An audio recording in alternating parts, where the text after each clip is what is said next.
नमस्कार मंडळी, आज 14 जानेवारी 2024 भोगीचा दिवस, रविवारच्या दिवशी भोगी आलेली आहे. तर आजच्या दिवशी आपल्याला आंघोळीच्या पाण्यामध्ये पांढरे तीळ टाकून आंघोळ करायची असते. गरम पाण्यानेच आपल्याला स्नान करायचं असतं. आंघोळ झाल्यावर आपल्याला सूर्यदेवांची पूजा करायची असते, सूर्यदेवांना अर्घ्य द्यायचं असतं.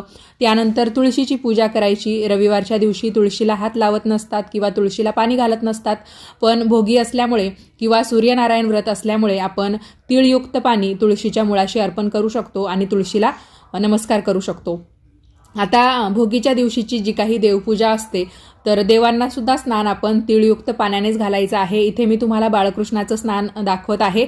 तर ओम नमो भगवते वासुदेवाय नमः असं मंत्र म्हणत म्हणत मी बाळकृष्णाला स्नान घालून घेतलेलं आहे आणि बाकी देवांची सुद्धा पूजा करून घेतलेली आहे.